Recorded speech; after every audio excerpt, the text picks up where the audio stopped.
తెలంగాణలో భాజపా 14 లోక్సభ స్థానాలు కైవసం చేసుకుంటుందని రాజస్థాన్ ముఖ్యమంత్రి భజన్ లాల్ శర్మ అన్నారు. బుధవారం మేడ్చల్ పట్టణంలోని సనాతన జాగృతి మంచ్ ఆధ్వర్యంలో నిర్వహించిన ప్రవాసీ భారతీయ సమ్మేళన్ కార్యక్రమంలో ముఖ్య అతిథిగా పాల్గొన్నారు. ఈ సందర్భంగా ఆయన మల్కాజ్గిరి భాజపా లోక్సభ అభ్యర్థి ఈటెల రాజేందర్ కు మద్దతుగా నిలిచి ఓటు వేయాలని రాజస్థానీలను కోరారు.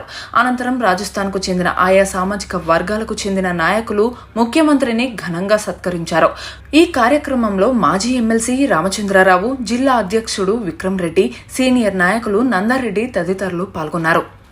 बहनों का भी सम्मान किया है, हमारे गरीब भाइयों को भी सम्मान करने का काम किया है। पहले कहते थे राजीव गांधी, मैं 1 रुपया भेजता हूँ 15 रुपए से पहुंचते हैं। अरे भैया वो टिकली का रुपया भेजते थे क्या आप? और वो भी सड़क से आता था क्या? तो सड़क में चलते चलते चलते चलते गिर जाता था, 15 पैसे के बराबर रह जाता था, ऐसा होता था क्या?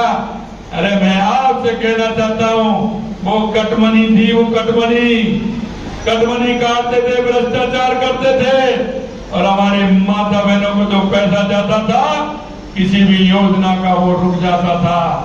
मैं आपसे पूछना चाहता हूँ, अब केंद्र से 100 रुपया आता है, जितना पैसा आता है उतना मिलता है कि नहीं मिलता आपको? किसान सम्मान निधि हो या जनधन का खाता हो, कोई भी हो, पूरा पैसा आता है कि नहीं आता है? माता बहनों को पेंशन का पैसा आता है कि पूरा नहीं आता है? अरे ये काम कितने के आता है तो कैसा लगता है? किसान सम्मान निधि का पैसा आता है तो लगता है ना कैसा आनंद आता है।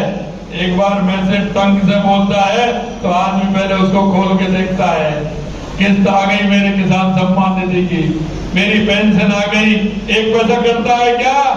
ये भ्रष्टाचार मिटाने का काम देश के यशस्वी प्रधानमंत्री नरेंद्र मोदी जी ने किया। मतलब मैं आपसे यही निवेदन करना चाहता हूँ, ये चुनाव के समय कांग्रेस के लोग आते हैं, अब कहते हैं समता 400 सीट इसलिए, अरे 400 सीट जनता दे रही है, तुमको क्या दर्द हो रहा है? देश की जनता को मोदी जी पर विश्वास है। मोदी जी ने जो 2014 में जो संकल्प पत्र लेकर के आए थे उसको 2019 तक पूरा करने का काम देश के यशस्वी प्रधानमंत्री नरेंद्र मोदी जी ने किया। 2019 में जो संकल्प पत्र लेकर के आए थे उसका पूरा करने का काम 2024 में किया है, और अब मोदी जी की गारंटी है, यानी कि पूरा होने की गारंटी है। मैं आपसे यही कहना चाहता हूँ, देश की जनता को विश्वास है कि देश के यशस्वी प्रधानमंत्री नरेंद्र मोदी जी जो कहते हैं वो करते हैं, और करते हैं वही कहते हैं, इसलिए देश की जनता को पूरा विश्वास है। मैं आपसे यही कहना चाहता हूँ, राजस्थान के अंदर 4 महीने पहले आपने सरकार बनाई, मैं उसके लिए आप सभी को बहुत बहुत धन्यवाद और साधुवाद देना चाहता हूँ कि आपने बहुत बड़े बहुमत के साथ राजस्थान की सरकार आपने बनाई। अभी हमारे पार्टी के वरिष्ठ नेता राठौर साहब कह रहे थे कि हमको 90 दिन का समय मिला था काम करने का, जो आचार संहिता लग गई। लेकिन मैं आपसे कहना चाहता हूँ, हमारे शेखावाटी के काफी मेरे भाई बहन यहाँ बैठे हैं, कांग्रेस ने 40 साल तक सपने दिखाए थे कभी यमुना का पानी लेकर के आए।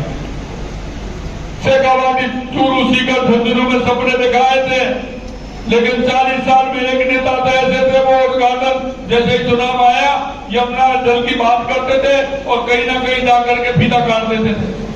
40 साल हो गए लेकिन कभी पानी की क्या कोई बात ही नहीं हुई। अभी हमारी सरकार आई, हमने पत्र निकलवाए, उनसे पत्र निकलवाइए, कांग्रेस ने कब कांग्रेस का एक पत्र नहीं मिला। अगर पत्र मिला तो हमारी भारतीय जनता पार्टी के पूर्व मुख्यमंत्री यशस्वी हमारे उपराष्ट्रपति भैरव सिंह जी शेखावत का पत्र मिला 1994 का। उन्होंने हरियाणा सरकार को और केंद्र सरकार को पत्र लिखा था। मैं आपसे कहना चाहता हूँ, 3 महीने के अंदर देश के यशस्वी प्रधानमंत्री नरेंद्र मोदी जी ने हरियाणा से समझौता करा करके हमारे शेखावाटी की पानी का पीने का और सिंचाई की व्यवस्था करने का काम उन्होंने किया। यही नहीं, पूर्वी राजस्थान में आपने देखा होगा 21 जिलों की हमारी योजना थी। कांग्रेस ने उसको लटकाने का, अटकाने का, भटकाने का काम किया।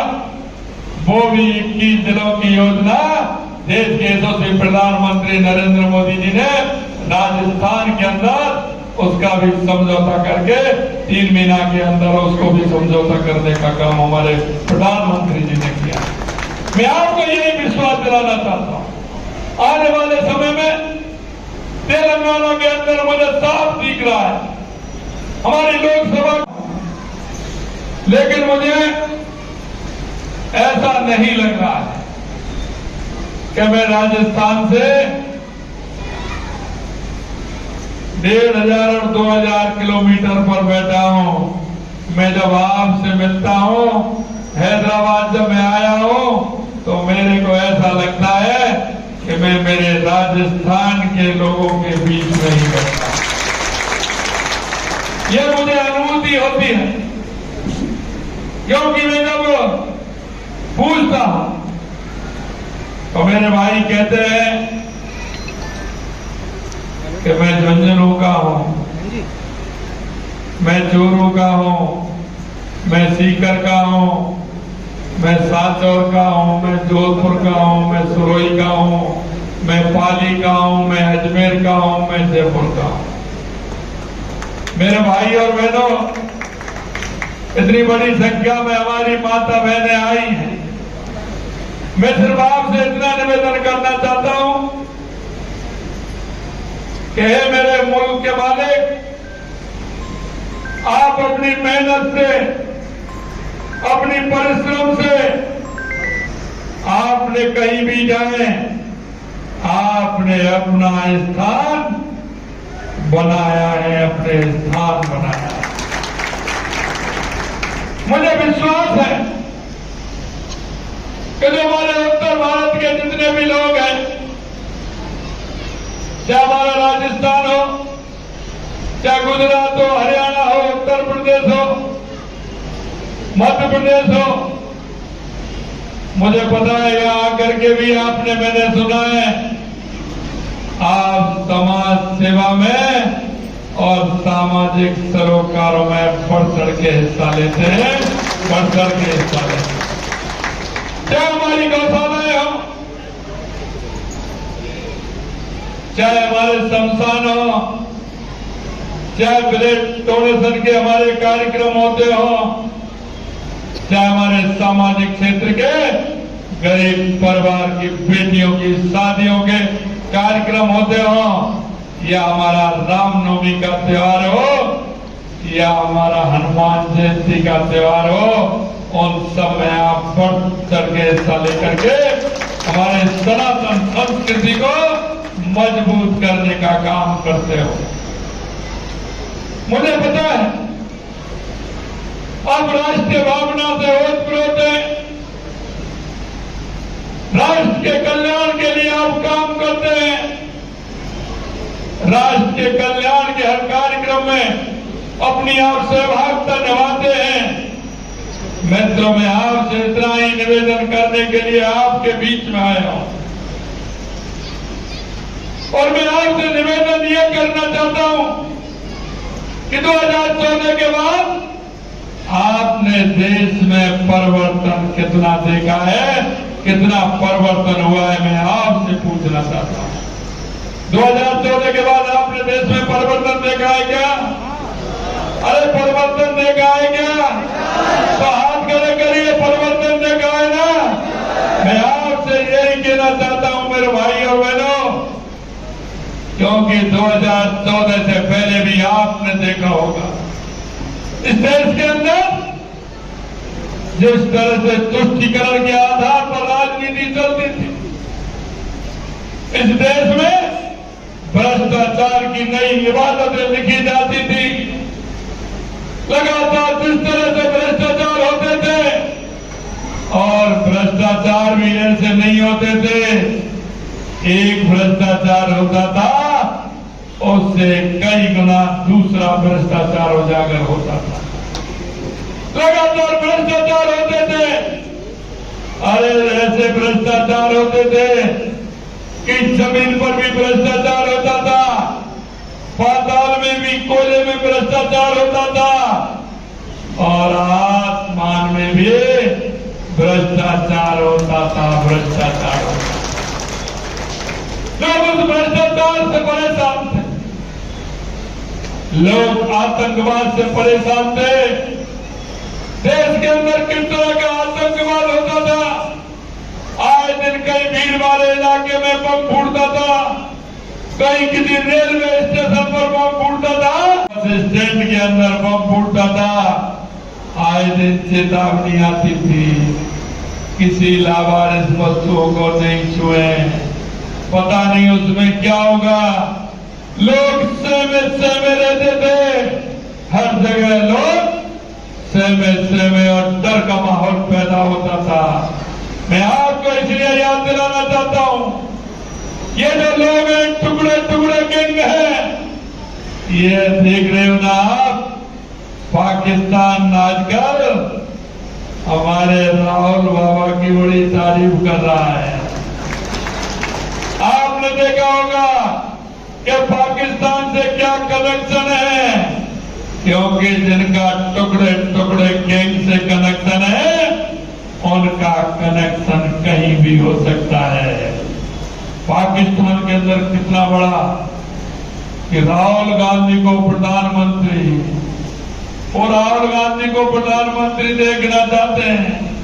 मित्रों, मैं आपसे यह कहना चाहता हूं कि टुकड़ा टुकड़ा गैंग और जिस तरह से विदेशी ताकत जो भारत के विरोध में उनके इशारों पर काम करने वाले के कभी मंसूबे पूरे नहीं होंगे, यह हम आपको विश्वास दिलाना चाहते हैं।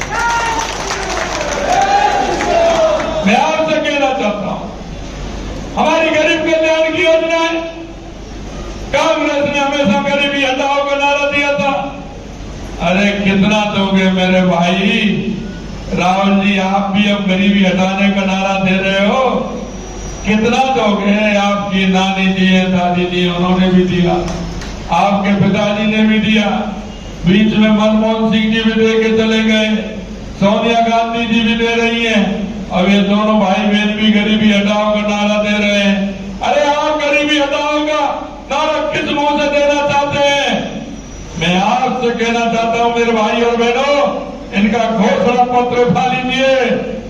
इनके घोषणा पत्र में जब ये चुनाव में आए हैं, इन्होंने सिर्फ झूठे वादे करने के अलावा इन्होंने कुछ नहीं किया। इनका घोषणा पत्र निकालिए और कांग्रेस के लोग जब आपके बीच में आए तो उनको बताइए कि यह जनता अब जान चुकी है, ये जनता पूरी तरह से जानती है, अगर कहीं गरीब कल्याण की योजनाओं को जमीन पर उतारने का काम किया है तो देश के यशस्वी प्रधानमंत्री नरेंद्र मोदी जी ने किया है। नरेंद्र मोदी जी, मैं आपसे निवेदन करना चाहता हूं, अरे गरीब कल्याण की योजनाएं आपको लागू करनी थी, तो किसने मना किया था? हमारी माता बहनें अंधेरे का इंतजार करती थी और सुबह अंधेरे होने से पहले शौच के लिए, निवृत्त होने के लिए जाती थी। अगर उन माता बहनों का दर्द किसी ने देखा तो देश के यशस्वी प्रधानमंत्री ने देखा और घर घर शौचालय बना करके माता बहनों को सम्मान देने का काम किया तो देश के यशस्वी प्रधानमंत्री नरेंद्र मोदी जी ने। यही नहीं मेरे भाई और बहनों, उन्होंने देखा हमारी माता बहनें जब खाना बनाती थी कितनी फूके देती थी उन ईंधन को जलाने में, और जब बारिश होती थी तो क्या स्थिति होती थी? इधर फूक देते देते मुंह लाल हो जाता था, सांसें भर जाती थी, लेकिन गीला ईंधन होने के कारण वो अग्नि नहीं जल पाती थी। जितना ही धुआं उनके फेफड़ों में जाता था, आंखों में जाता था। क्या 70 साल में किसी ने माता बहनों की चिंता की क्या? अगर उसकी चिंता की तो देश के यशस्वी नरेंद्र मोदी जी ने की और माता बहनों को उज्ज्वला का कनेक्शन दे करके उनको इज्जत देने का काम किया। तो देश के यशस्वी प्रधानमंत्री नरेंद्र मोदी जी ने आपको और ध्यान दिलाना चाहता हूं। अरे गरीब आदमी बैंक में खाते की तो क्या, कभी बैंक की चौखट पर नहीं जाता था, चौखट पर नहीं जाता था। बैंक में कभी कोई मतलब ही नहीं था। देश के यशस्वी प्रधानमंत्री नरेंद्र मोदी जी ने बैंक में खाता खुलवा। आज के मल्काजगिरी लोकसभा के मेरचल नगर में आज की इस सभा में जो सनातन जागृति मंच द्वारा आयोजित है, इसमें राजस्थान के वरिष्ठ नेता और हमारे विपक्ष में प्रतिपक्ष के हमारे नेता रहे ऐसे माननीय हमारे राजेंद्र सिंह जी राठौर साहब, जिनको 28 तारीख से आपके बीच में और जिनका उद्बोधन अभी आपने सुना, ठीक है। आपके बीच में हमारे ओम प्रकाश जी भड़ाना, जो हमारे प्रदेश के महामंत्री भी हैं और राजस्थान सरकार में देवनारायण बोर्ड के चेयरमैन हैं, उनको राज्य मंत्री का दर्जा भी है। हमारे जाट समाज के विजय सिंह जी, ट्रांसपोर्ट से लक्ष्मीकांत जी शर्मा साहब, विश्व मंगल गौशाला से शांतिलाल जी सुधार साहब, हनुमान प्रजापति। 2014 के बाद हमारी गरीब कल्याण की योजनाएं, हमारे देश का विकास हो, चाहे हमारे सीमाओं की सुरक्षा हो या दुनिया के अंदर बढ़ता हुआ भारत का गौरव हो, क्योंकि हमारे यशस्वी प्रधानमंत्री नरेंद्र मोदी जी जिन विचारों को लेकर के चलते हैं, महात्मा गांधी जी के विचारों को लेकर के चलते हैं, सरदार वल्लभ भाई पटेल के विचारों को लेकर के चलते हैं, बाबा साहब भीमराव अम्बेडकर जी के विचारों को लेकर के चलते हैं, डॉक्टर श्यामा प्रसाद मुखर्जी जी के विचारों को लेकर के चलते हैं और पंडित दीनदयाल उपाध्याय के विचारों को लेकर के चलते हैं, स्वामी विवेकानंद जी के विचारों